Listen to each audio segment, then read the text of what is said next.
పోరాట కమిటీ ఆధ్వర్యంలో నిరసన కార్యక్రమం జరుగుతూ ఉంది. అలాగే రాష్ట్ర వ్యాప్తంగా అన్ని జిల్లా కలెక్టర్ ఆఫీసుల దగ్గర రాష్ట్రంలోని అఖిలపక్ష పోరాట కమిటీ ఏకకాలంలో అన్ని జిల్లా కలెక్టర్ ఆఫీసుల దగ్గర ధర్నాలు నిర్వహిస్తూ ఉన్నారు. దీనిలో ప్రధానమైన డిమాండ్ విశాఖపట్నం స్టీల్ ప్లాంట్ లో 10 మంది చనిపోయిన దుర్ఘటన కోసం మెడికల్ ఎంక్వైరీ చేయాలని, అట్లాగే చనిపోయిన 10 మంది బాధితుల కుటుంబాలకు ₹1 కోటి చొప్పున పరిహారం చెల్లించాలని, అట్లాగే స్టీల్ మంత్రిత్వ శాఖ వేసినటువంటి ఎంక్వైరీ కమిటీని బహిర్గతం చేయాలని,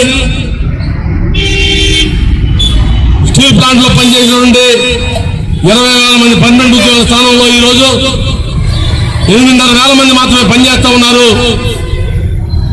వారి భద్రత కరువైంది.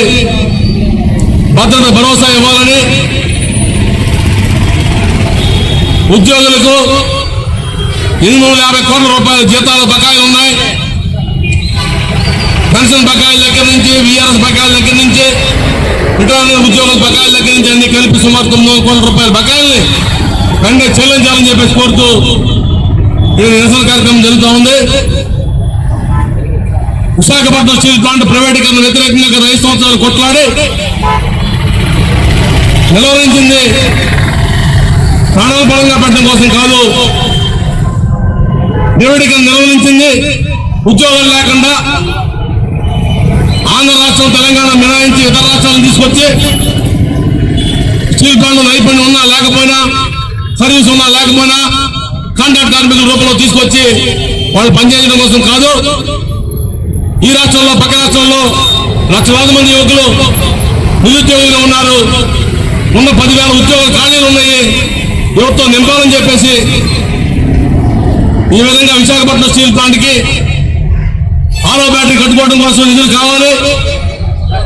ఇవన్నీ కూడా ఇస్తామని చెప్తా ఉన్నారు, కానీ దాన్ని ప్రచారం పెడతా ఉన్నారు. లక్షలాది టన్నులు రూమ్స్ ఉన్నప్పటికీ కూడా గ్యాస్ లేని పరిస్థితుల్లో ఈరోజు స్టీల్ ప్లాంట్ నష్టపోతా ఉంది. స్టీల్ ప్లాంట్ నష్టానికి, కష్టాలకి కారకులు ప్రభుత్వంలో విధానాలు మీరంటే పరిశీలించి వాటి పులి స్టాప్ పెట్టాలని చెప్పేసి కోరుతూ రాష్ట్రంలో ప్రధానంగా కూడా చైతన్యం చేసేయడం కోసం ఈ కార్యక్రమాలు జరుగుతూ ఉన్నాయి. ముందుగా దీన్ని ఉద్దేశించి ఐఎన్టీసీ అధ్యక్షులు జూన్ 8వ తారీఖున జరిగినటువంటి సంఘటన మరి చూస్తే మరి అందులో కూడా నిర్గాంతపోయినటువంటి ప్రధానికం, రాష్ట్ర ప్రభుత్వం అంతా కూడా, రాష్ట్ర ప్రభుత్వం ఉన్నటువంటి మన న్యాయ విచారణ మరి 30 రోజుల్లో ఇస్తున్నారు. మరి రేపు 8వ తారీఖు వస్తే 30 రోజులు కంప్లీట్ అవుతాయి. ఈ రోజు వరకు కూడా ఆ 3-man కమిటీ తాలూకా రిపోర్ట్ అనేది ఈ రోజు వరకు రాలేదు. మనం అడిగింది మరి చనిపోయిన కార్మికుడికి ₹1 కోటి కావాలని చెప్పేసి అడిగాం. ఈ రోజు వరకు కూడా దాని మీద స్పందన లేదు. మరి ఇక్కడ ఉన్నటువంటి రాష్ట్ర ప్రభుత్వం కనీసం వాళ్ళ కోసం ఏవి కూడా పట్టించుకున్నట్లు వ్యవహరిస్తున్నటువంటి తీరు చూస్తే మరి గౌరవం అని చెప్పేసి మరి సమావేశపూర్వకంగా చెప్పదలుచుకోవాలి. అంతేకాదు మరి ఈ రోజు మరి ఎస్ఓపి అదే ప్రధానమైనటువంటి ఎస్ఓపిని అమలు చేయాలా కర్మాగారంలోని మనం చెప్పినా ఈ రోజు వరకు ఎస్ఓపి మీద ఎక్కడ కూడా దృష్టి పెట్టట్లేదు. ప్రతి కార్మికుడు కూడా అక్కడ స్ట్రెస్ ఫీల్ అయ్యి మరి అక్కడ ఉన్నటువంటి కార్మికుల సంఖ్య కూడా రోజు రోజుకి తగ్గుతుంటే సుమారు ఇప్పుడు వరకు పర్మనెంట్ సంఖ్య అయితే 8,652 మంది ఉన్నారు, ఎగ్జిక్యూటివ్ నాన్ ఎగ్జిక్యూటివ్ కలిపి. మరి వీళ్ళైతే సుమారు 5,000 మందిని కాంట్రాక్ట్ కార్మికులను తొలగించి సుమారు ఇప్పుడు వాళ్ళు ఉండేది కూడా 7,500 వరకు కూడా వాళ్ళ సంఖ్య కూడా వచ్చింది. అంటే 15,000 మంది కలిపి సుమారు 6 మిలియన్ టన్నులు తీయాలనంటే ఏ రకమైనటువంటి స్ట్రెస్ ఉంటుందో అర్థం చేసుకోండి. మరి ఈ రోజులకు కూడా మరి రకరకాల రా మెటీరియల్ క్వాలిటీ లేదు, కానీ అది కూడా దాన్ని కూడా మరి ఎక్కడ కూడా మరి దాన్ని పరిగణలో తీసుకుని దాన్ని కూడా ఒక రకమైనటువంటి తీసుకురావడానికి ఎక్కడ కూడా మరి ఇక్కడ యాజమాన్యంలో తీసుకునే మార్పు అనేది ఎక్కడ కూడా కనిపించట్లేదు. ఏదేమైనా ఖచ్చితంగా మన యాజమాన్యం మనం ఇంకా మనం 2021 నుండి మన ప్రైవేటేషన్ వ్యతిరేకంగా కొట్లాడుతున్నాం కనుక ఈ రోజు ఇంకా ఖచ్చితంగా ప్రభుత్వ విధానాలు మార్చుకొని మరి ఖచ్చితంగా వైజాగ్ స్టీల్ ప్లాంట్ ప్రభుత్వ రంగంలో కొనసాగించి అలాగే క్యాపిటల్ మైన్స్ కూడా కేటాయిస్తే కొద్ది వరకు కూడా మనం గౌతం లేదనుకుంటే సేల్లోనే కలపాల్సిన అవసరం అయితే మాత్రం తీవ్రంగా దాన్ని తీసుకొని ఖచ్చితంగా కేంద్ర ప్రభుత్వం మరి సేల్లో కలిపితే మరి దీనికి దీనికి ఒక పరిష్కారం అనేది లభిస్తుందని చెప్పేసి సభాపూర్వకంగా తెలియజేసుకుంటున్నాం. Okay, thank you. జరిగిన ప్రమాద బాధితులు ఎవరైతే ఉన్నారో వాళ్ళకి మొదటి నుంచి కూడా మనం చెప్తున్నాం, ₹1,000 డిమాండ్ చేయడం జరిగింది. మరి ఆ డిమాండ్ రాష్ట్ర ప్రభుత్వం కానీ కేంద్ర ప్రభుత్వం కానీ ఎటువంటి ఆలోచన చేయకూడదు కాదు.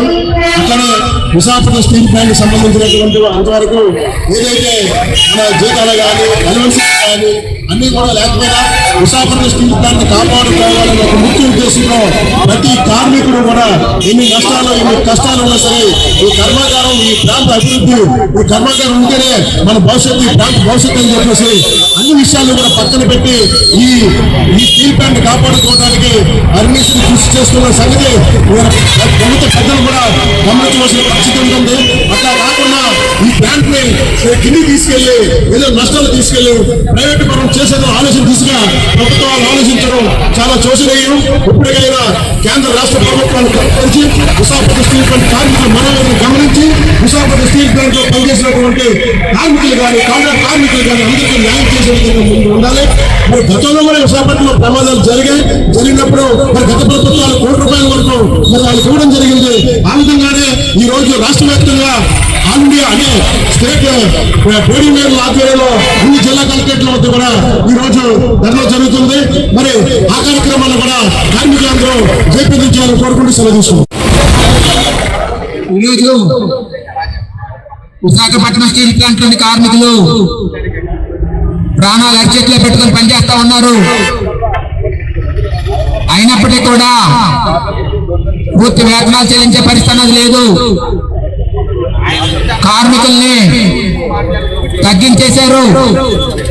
కార్మికులు తగ్గించడం వలన ప్రమాదాలు జరుగుతూ ఉన్నాయి. కాంట్రాక్ట్ కార్మికులకి ఎటువంటి నష్టపరిహారం చెల్లించకుండా ఇంటికి పంపించేశారు. వారి ఆధార్ కార్డుల్ని బ్లాక్ చేసేశారు.